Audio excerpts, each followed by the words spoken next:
Society calls this being emotionally intelligent, intuitive, rare. But here is what nobody tells you about people like that. That level of attunement, that precise, almost exhausting awareness of everyone else's internal state, almost never develops from a happy, relaxed childhood. It develops from a childhood that demanded it. We usually talk about trauma in terms of what happened. The visible crisis, the moments you can point to and say, that's where it started. But there is another kind of trauma that is far more silent and much harder to identify because it is defined not by what happened, but by what didn't. But this is the trauma of the empty space, where a parent's curiosity, warmth, and emotional attentiveness should have been. No one asked how you were feeling and actually waited for the answer. Your emotions weren't punished. They were simply never acknowledged. And that taught you something quieter and more devastating than punishment ever could, that your inner world wasn't worth noticing. Psychologists call this childhood emotional neglect. And because invisible wounds don't feel like wounds from the inside, most people who carry this have spent decades assuming it was just their personality. The first place this shows up in your adult life is in your relationship with needing things.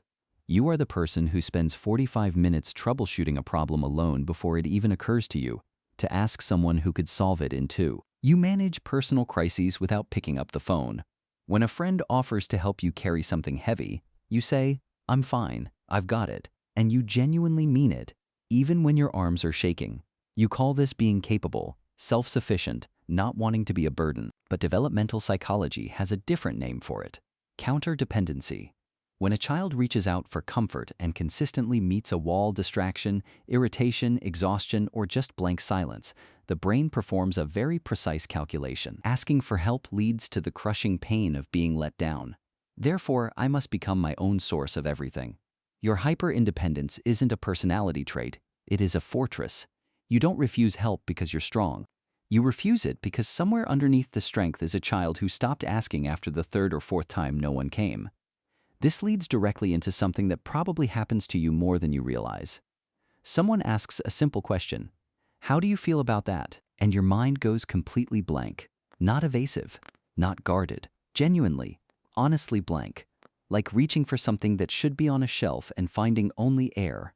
Psychology has a term for this experience: Alexithymia, a difficulty identifying and describing your own emotional states in real time.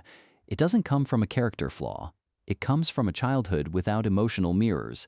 Children build their entire emotional vocabulary through a process called attunement. A parent names what the child is feeling, reflects it back, and validates its existence. When you said, "I'm sad," and the response was, "No, you're not, you're just tired," or "Nothing at all, you didn't just feel unseen," you learned to distrust the sensation itself. You severed the connection between what your body felt and what your mind could access, because feeling things alone was simply too much to sustain. And because your own inner world went quiet, you became extraordinary at managing everyone else's. Which is precisely why another habit forms. You over-explain, compulsively. You don't say, "I can't make it." You say, "I'm so sorry. I know this is terrible timing. I've had this thing scheduled for weeks. I completely understand if you're frustrated." You give a 3-minute case study for being 5 minutes late.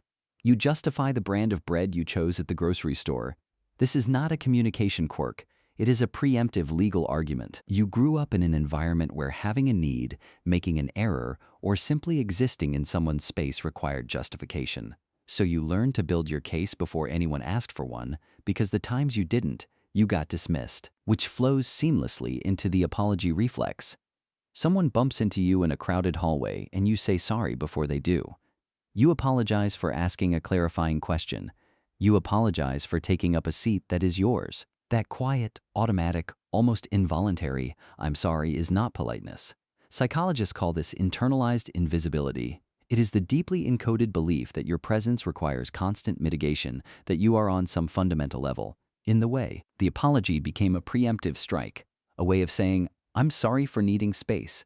I'm sorry for existing in your field of vision," before anyone else had the chance to say it to you. Stop here for a moment.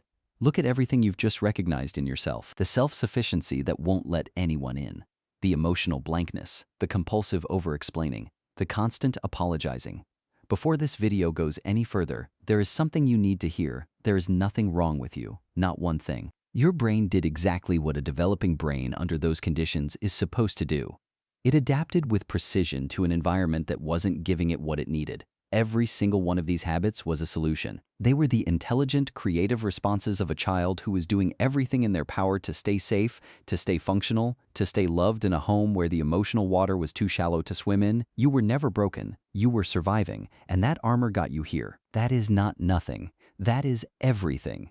But here is what the armor costs you once the war is over. Because you spent so much of your early life reading and responding to everyone else's emotional needs, you may have discovered something uncomfortable. You are most comfortable when you are giving. You are the therapist friend, the one people call at 11 p.m. when their world is falling apart. And you are genuinely good at this. But underneath it lives something psychology calls a service-based worth trap. It is the deep, early encoded belief that your value is not inherent, but earned. That you are welcome in people's lives not because of who you are, but because of what you can do for them.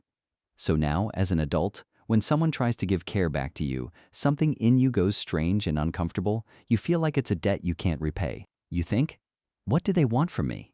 And the moment you have your own crisis, you go quiet. You handle it alone, because deep down, your nervous system still believes that if you're not being useful, you are a burden. And because needing things has always felt dangerous, you have also lost your connection to knowing what you want. Someone asks what you want for dinner, and you feel a genuine blankness. You scan the room first, you check their face. Expressing a want, a need, or a strong opinion once risked disruption. It risked the already thin emotional availability getting thinner. So you buried your preferences so deep that now, when someone simply asks, "What do you want?" you genuinely don't know. The answer doesn't come. Not because you were empty, but because the part of you that knows has been underwater for a very long time. Perhaps the most quietly devastating habit is how you handle conflict. You don't. You smooth it over. You absorb it. You are the person who has been called chill, easy, not one for drama. But in a home shaped by emotional neglect, any ripple in the water could trigger a total withdrawal of whatever crumbs of warmth were available. So you learned to swallow your anger before it formed a complete thought. To shrink your boundaries before anyone had to push against them. To you, silence was never just silence. Silence was abandonment, and your body still doesn't know the difference. So where does this leave you? If you recognized yourself in any of this, the first thing you need to understand is that these habits were never character flaws. They were your armor. Intelligent, precise, purpose-built armor that kept you safe. But the environment has changed. You are not that child anymore. And armor that saved your life can start to suffocate it if you wear it long enough. Healing from this doesn't require a dramatic transformation. It starts with acts so small they feel almost embarrassingly ordinary. It is the next time someone asks what you want, and you actually pause and check before you answer. It is letting someone help you carry the heavy box even when you could do it alone, and sitting with the discomfort of being helped without immediately owing something back. It is sending the text that says, "I'm having a hard week," without softening it into "but I'm fine. Don't worry about me" in the very next sentence. These are not small things dressed up as small things. They are the first evidence, perhaps in a very long time, that you believe your needs are worth taking up space. You were never too much. You were never not enough. You were simply a child who deserved to have someone meet you in your feelings. And you are still that person, still waiting, still worth meeting.